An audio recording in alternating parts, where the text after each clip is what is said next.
Welcome to Moments with Marianne. I'm so delighted we're spending this time here today. We have a very empowering show coming right up. Our special guest today is Melanie Klein, and she's here to talk to us about her new book, Yoga Rising, 30 Empowering Stories from Yoga Renegades for Everybody. So Melanie is a writer, speaker, and professor of sociology and women's studies. She's a contributing author in 21st Century Yoga, Culture, Politics, and Practice, and is featured in Conversations with Modern Yogis. She is the co-editor of Yoga and Body Image, 25 Personal Stories about Beauty, Bravery, and Loving Your Body, and is co-founder of the Yoga and Body Image Coalition. So let's welcome to the show, Melanie. Thanks for having me. Pleasure to be here. It's such a joy to have you here, and what a great book. I just loved your book. Oh, thank you so much. It was definitely a very beloved project. I can see that. I mean, you have some fabulous authors that have contributed to this book and really have added such great value. I loved each of the chapters that they brought to the book and how it all came together. Thank you. Yeah, I mean, that's sort of one of the, I think, great skills in thinking about it is that not only are you curating individual stories, but you're also looking at how they all fit together, how they follow a certain through line, they bring something unique, they complement each other, possibly challenge one another, thereby allowing readers to go deeper. But, I think sometimes people don't really understand that in an anthology, when you're putting that together, how there's so many pieces of it to have it all come together in a way that's harmonious and unique. Yeah. So what inspired you to even start on this path of developing this book? Well, this is the follow-up to the last book, Yoga and Body Image, 25 Personal Stories about Beauty, Bravery, and Loving Your Body, which I co-edited with Anna Guest-Jelly, and that came out in 2014. And that was based on really the very small communities that were starting to have public conversations online around the topics of yoga and body image. And I realized very early on that because this was really the nascent beginnings of the public forum on these topics, that a book was in order, that I really, have always been someone who's enjoyed storytelling and personal narratives, that I wanted to put together a collection of, very diverse voices and experiences, all sort of aimed at looking at the transformative possibilities of a consistent yoga practice. And so we put that together. So that was a project for several years. And as we were in the midst of that book, it became very clear that another one was in order to follow, because our real intention with the first book, Yoga and Body Image, was to really highlight those very positive, transformative elements of yoga practice and how each person can have a unique set of benefits and gifts drawn from that practice. And inevitably, to talk about yoga practice, you have to look at the yoga industry, the business of yoga, yoga culture, and there's, a lot to critique there. And so while we were bringing in critiques side by side with, really praising the benefits of the practice, I knew that to deepen the conversation and bring more nuances, a follow-up book was necessary. And so Yoga Rising was what I had in mind before we even submitted the final manuscript for the first book, which was to, deepen those conversations, add more nuance, more complexity, and also to add another layer, which is, okay, great. So what happens when you are able to achieve a sense of inner peace? What happens when you are able to come to a place of self-acceptance? What happens when you improve your body image? And I wanted to have this book, Yoga Rising, really showcase that when those things happen, we are really able to show up in the world more fully, more whole, and we can, ignite and activate that really core, authentic place within us to make change in whatever way moves us. And so that was really sort of the main thread I wanted to bring here, kind of like the next step in this ongoing dialogue. Well, I'm so glad that you developed this book and really brought it together, because you're right. There is some kind of stories around yoga that probably needs to change, especially when it does come to, body types and what's acceptable and who can really practice yoga. Absolutely. And to be honest, in addition to between the first and the second manuscript, I also co-founded the Yoga and Body Image Coalition, which was really, serves as the action arm of these stories, meaning that the books are there as collections people can come back to at any point.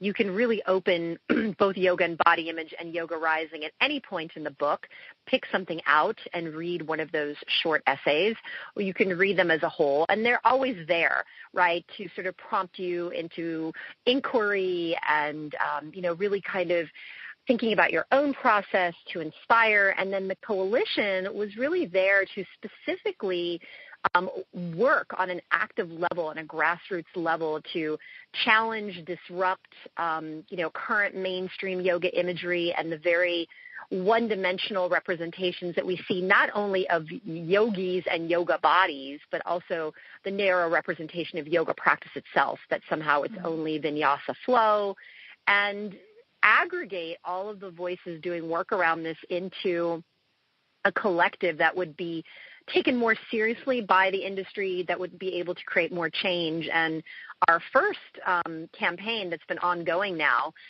was What a Yogi Looks Like, hashtag What a Yogi Looks Like. And it was really about if we, are going to have these one-dimensional representations, we are going to create our own representations, and we're going to disrupt that imagery, and we're going to show everyone that, there is much more diversity among this community and among practitioners that you don't see in mainstream yoga advertising, magazine covers, so on and so forth. So that was really one of the big things that we have always been interested in, is challenging that representation.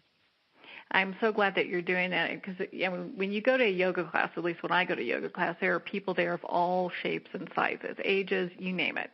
And so Absolutely. You really want that to be reflective in what we see in advertising as well. Exactly. And, I wanted people in both books and through the work we do around that at the coalition to feel affirmed, to be seen, to have, their voices resonate in at least one of the stories, to see themselves represented in imagery, and also to really broaden the scope and reach of yoga, meaning it's wonderful that we have already practitioners that are diverse, but then there are still a lot of other people who could use the practice, who would benefit from the practice, but really shy away from the practice because they feel it's not something for them, because the image that's been created of the practice and who practices and where you practice is something that doesn't resonate with them, is something that is not accessible to them, either because of location or affordability, or maybe they feel that they wouldn't be comfortable or welcomed in a class because they're somehow different, that, the imagery doesn't really reflect oftentimes what is happening on the ground, but people who have never practiced yoga don't know that, and so they feel like, oh yeah, that's just not a space for me, that's not a place for me, it's not a practice for me. And given that yoga has so many incredible benefits, my very selfish kind of intention has been, the more people that practice, the better off we all are. I always say that I benefit from your practice. Oh yeah, without a doubt. And so it leads me, this all leads me to my next question. I mean, you've got fabulous, authors here that have contributed their piece, their chapter here. How did you decide which authors you would have in here, and how did you even get in touch with them? Did they reach out to you? Did you reach out to them? How did that work? Well, as the first one was getting published and eventually when it came out, at that point we already had, at that point Anna knew she was going to let me work solo on the next one, but we had, during the time we were working together, had already compiled a spreadsheet of possibilities for contributors based on things that we read, other people we knew, people we'd been introduced to. So we had that working list. And then afterwards, a lot of people actually would come to events or workshops that I was doing or book events to promote yoga and body image, and they would share just, how deeply they were moved or how they related, and then, their story would tumble out. And so many of the people that I included were individuals who reached out to me just simply to share their story with me. And I felt like, I want to extend this platform to you. There is, no one had to be anyone in particular per se, meaning that, this idea that you have to be some very established or well-known teacher or someone very prominent. It's not true. I have, the gamut of, very, very well-known, quote, celebrity yoga teachers to everyday practitioners who don't teach or who are not well-known, that I wanted to have the stories that resonated, the stories that reached me, and that I found fit together as a whole. So in many ways, it was a snowball effect. And there were a lot of stories that I wanted in this book that I couldn't include due to space reasons. And so no surprise, I had already started working on a list for a third book with a slightly different theme that started to crop up as I was finishing this one. Not surprised at all. I mean, you've got great people here. I'm sure that the floodgates were kind of open for people showing up going, hey, because the stories are just amazing, from perfectionism and my path to yoga. I really like that one. That's one of my favorite, because it talks about like the road to yoga, and it's different for everybody. Exactly. And, that was a huge piece of it, that there's a lot of things that people share, meaning that everyone, I wanted everyone to sort of share how they came to yoga, what yoga meant for them, things of that nature, but it all looked different. So there were sort of the same kind of steps, but every step was painted a different color in terms of the steps that they took.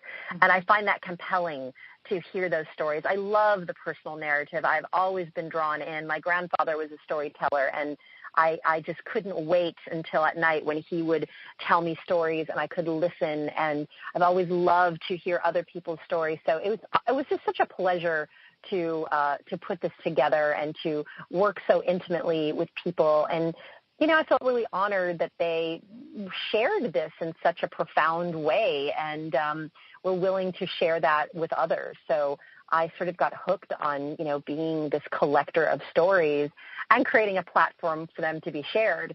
Now, with that, there's no way that I can continue, doing, collection after collection. But that is part of the reason that, I created the Yoga and Body Image Coalition, that we have a blog there. We have, we have a call for submissions out at all times on a variety of topics. And oftentimes when I feel like a story may not necessarily be suitable for the book, or may fit in with the book, or whatever it may be, I'm like, hey, listen, I've created this community platform with all of these individuals. This is for all of us to use. This is for all of us to share. If you want a platform to proclaim your story, get your message out, we'd be happy to publish it. We always do a blog series, for example, for National Eating Disorder Awareness Week, where we publish people's stories. We're always encouraging people to reach out to us and be actively involved. That was really the point, that this is a community platform, a collective experience where, aside from the books, which take a very long time from start to finish, that we can instantaneously harness this platform and, amplify people's voices and experiences that way. Oh, what an empowering platform that is. Because everyone wants to contribute in some way. Say that again? Most people want to contribute in some way, so you're really giving them the opportunity to do that. Yes, absolutely. And it's wonderful. I love it. I really love it, because sometimes people slog away alone, or they feel isolated, or whatever it happens to be. And, and very often I find, like in a lot of large social media accounts, that, people are really promoting their own stuff, and they carefully curate their page to just really be about their specific work, and it's just images of them. And the coalition was really about, like, this is about all of us, for all of us, and for everyone. And so when people have ideas for things. I always do my best to make sure that we as a community can help make that happen and get that out there. Mm. What story that was contributed for this book really stuck out and kind of, stays with you? I have had a lot of people ask me that recently, and I can never answer that question. I feel like I have to pick among my children. You know what I mean? Yes. That there's no way. And to be honest, I don't feel it's even fair for me to say because, what story moves me depends on the day. Sometimes it depends on the month. I've gone back to the previous collection at different times, and I'm like, oh, my God, I didn't realize how great this one was, or, oh, wow, this really speaks to me a lot now, where maybe there were different ones that spoke to me at a different point in my life or a different place in my journey.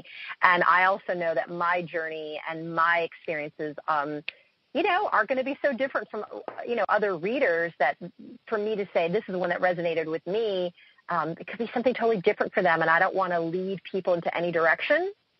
I just want them to discover them all uniquely for themselves and see what bubbles up for them and the ones that really speak intimately to them in that moment. Well, Dina, I found Tina Veer did one on finding the right fit and self-acceptance, and I thought that was so well written. She did such a great job, and all the stories are. But that one really kind of stood out to me. And you're right. I'm sure on different days, other ones will, kind of surface as the one that I would really kind of gravitate to. Yes, absolutely. And, here's the other thing that's important to mention.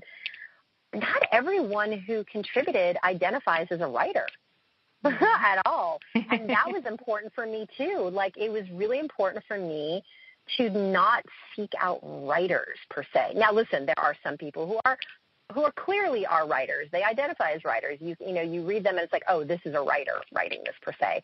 But I didn't want, just writers to write those experiences. I wanted everybody who had a story to tell to have the opportunity and to say it in their own voice, to truly have it be in their own words, their own language, which is not to say there wasn't editing involved and perhaps moving things around, condensing things, changing minor things. But overwhelmingly, the publisher and I were very, I was clear with the publisher, and they worked with me that we didn't want to lose people's individual voices at all, even down to the style of writing or even to the quality of writing. It really had to be super authentic and raw.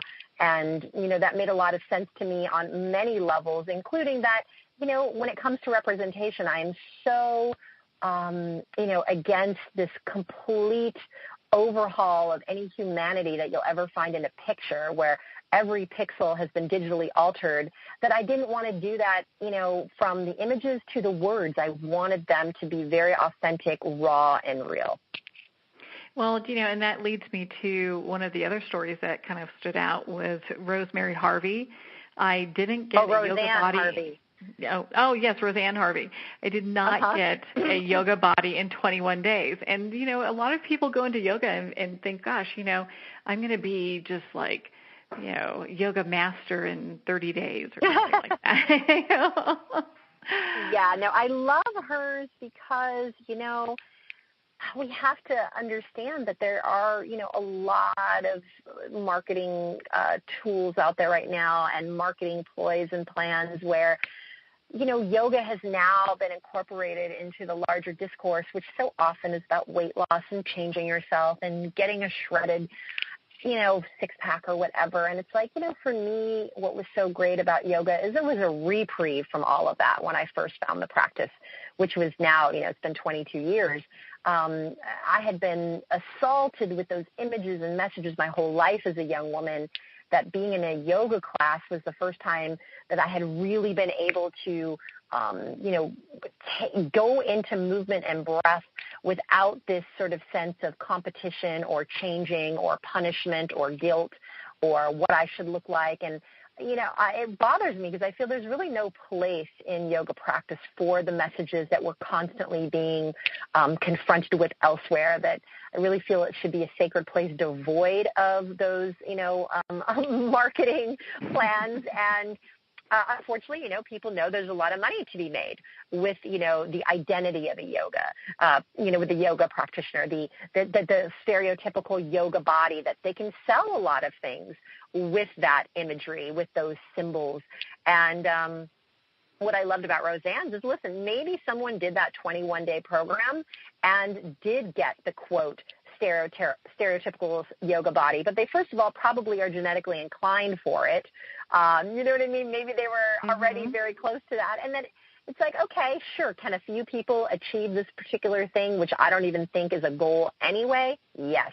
But for the most part, it really discounts the fact that we're all very unique. We all have different dispositions, physiologies, metabolisms, emotional states that are not going to all set us up for the same result. And to make a blanket promise usually sets people up for a lot of disappointment and a lot of spent money.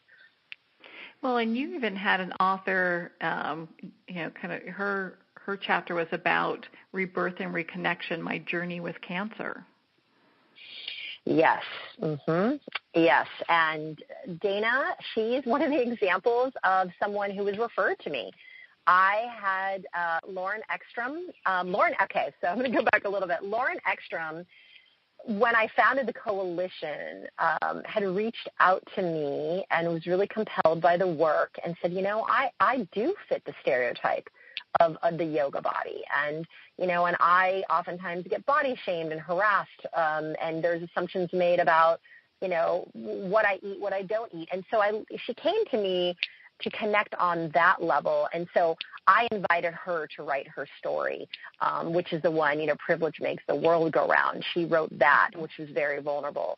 And after I got her on board, she said, I have a student who is, dealing with cancer, and it's really forced her to confront a lot of things about her body and her body image that she never confronted before, that's really coming specifically out of this illness. And, for example, hair loss, and how hair is also associated with certain ideas of femininity. Would you be interested in that story? And I said, oh, absolutely. So that's how Dana came to me, and I didn't have any story previously or at that time that dealt with anything like that. So I was very happy to include it. I felt very honored to include it. And so we have that particular angle of the story, which I love. Yeah. It really seems like you have a story in here for everybody, no matter where they are in the path, And I do want to mention Lauren also introduced me to Jody Strock, who wrote On Dragons and Other Demons, talking about her relationship with her body and yoga after being, raped, which was a story that I did not have. And I felt like, we need to bring this in. We need to bring in things around sexual assault and, bodily violations. And interestingly enough, after Jody's story came to me and I invited her to be in the book, people who I had on the list that had not necessarily mentioned anything like that in the angle of their piece, as the submissions started coming in, I was surprised how many for this book started to bring up things of that nature. And so that's part of the reason I realized there was a third book. I couldn't include story after story with such similar themes in this particular volume, given, its focal point. So the third book is focusing a lot more on trauma. It's focusing on grief. It's, depression, really then moving away from the body image piece, but how does yoga help us deal with the challenges and the difficulties in our life? And that really came out of this wellspring that started to sprout up as I was doing this book. Well, and, so when people pick up your book, what do you want the readers to take away from this? I want readers truly to find in there what they need. That's what I want. I want them to find what serves them uniquely at that point in their life, so that they feel a sense of inspiration and fortitude to traverse their path, and to feel a sense of collective support, knowing there's a community of people working sort of to the same end, which is our personal and collective liberation in whatever way that manifests. Well, that's beautiful. I really enjoyed the fact that you had at the end of each of the chapters the photo and a little description of each of the people who had contributed, because it really allows us to go, gosh, this might be somebody in my neck of the woods that I can connect with. Or, it really helps people to develop more of a community. Absolutely. Absolutely. And that was the other thing about the coalition, is that we have people who are, community partners all over the country and all over the globe, Australia, Canada, parts of Europe, South America, and obviously all over the United States, that, it's a way for people who are maybe living in smaller cities, more rural areas, and maybe feel that they are by themselves, to actually have an opportunity to connect. And that was definitely part of it, is the community building and the connections and hopefully collaborations that come out of it among the people in the entire collective. What has been some of the feedback from the authors, in regards to just not only their piece of the book, but, other people who have contributed as well? Meaning when they read each other's? Mm-hmm. Yeah, that was actually really great. Before the book was even officially out, it was out January 8th. That was our official, release date.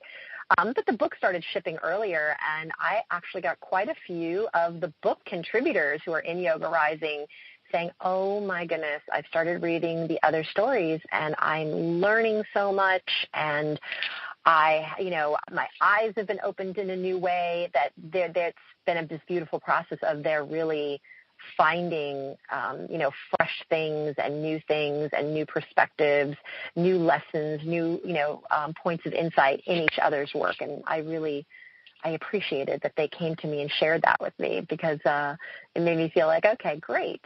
So we were on the right path, right? Because this is not just for everybody who's not in the book reading it, but it's also for all of us and for each other to support each other, cheer each other on, and learn from one another in every way we can. Well, and so you've talked about a third book. When is that slated to come out? Probably a couple of years, because once you submit the final manuscript, there's a year's worth of production there. But, some people have already written their pieces. Others are new. So I sort of feel like we're having our book release party in Los Angeles soon, and actually over 10 of the book's contributors, so over a third of the writers, will actually be in the same place and at the same time, which is super exciting and incredibly rare in a collection of this magnitude with people, all over. And when I settle from that, then, I'm going to get back on the horse, so to speak, and I can start focusing on that. So I would imagine it would be at least, 18 months to 24 months. Oh, my goodness. Well, that'll be, it is sooner than we think, because usually that time goes by so quickly, I mean, Yoga and Body Image came out in October of 2014, so about, really a little more than 3 years ago. And I'm like, wow, those 3 years flew by really fast, because I remember thinking, oh my gosh, one's going to have a pub date of 2014, and the other one's coming out, January of 18. It makes it seem like there's so, far, so much time in between. And I mean, it's only 3 years, and it was like the blink of an eye. And here we are. Now there's 2 sister books out. Yeah, before you know it. They'll have their third sibling will be out, and then Mama will be done. Well, and so, Melanie, I mean, this book is just so empowering, and I know it's available at all major retailers and bookstores. Where can people connect with you and be part of your community? People can go ahead and find me and the coalition on social media. So the Yoga and Body Image Coalition's on Facebook. We're on Instagram as YBI Coalition. The website is ybicoalition.com. There's the website for yogaandbodyimage.org. That is for the first book. And the Yoga Rising book website will be up within days. And on all of those websites, there are places to contact, where you can fill out a form. But also, just to give directly, the Gmail address for the coalition is ybicoalition@gmail.com.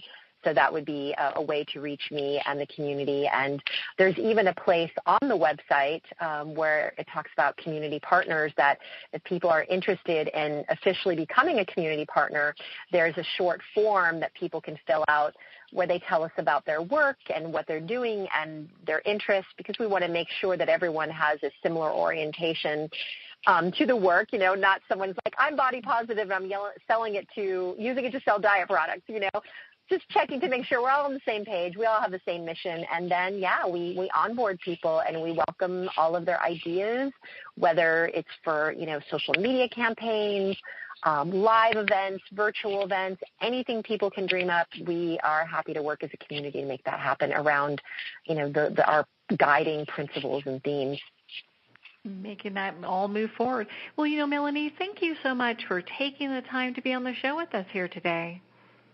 Thank you so much for having me, and I would love to hear from everyone after they get a copy of the book, and happy to have them posted on Instagram, telling us what it means to be a yoga renegade in their own words, and that's a way that we can share those stories and also continue to circulate new imagery if people want to participate in that way, which is really simple and easy. Well, Melanie, thank you so much for taking the time to be on the show with us today. It's been such a delight to talk to you about your new book, Yoga Rising, which is available at all major retailers and, of course, on your website. So we are at the end of our time today. I would like to thank everyone for tuning in. You've been listening to Moments with Marianne. And remember, make every moment count.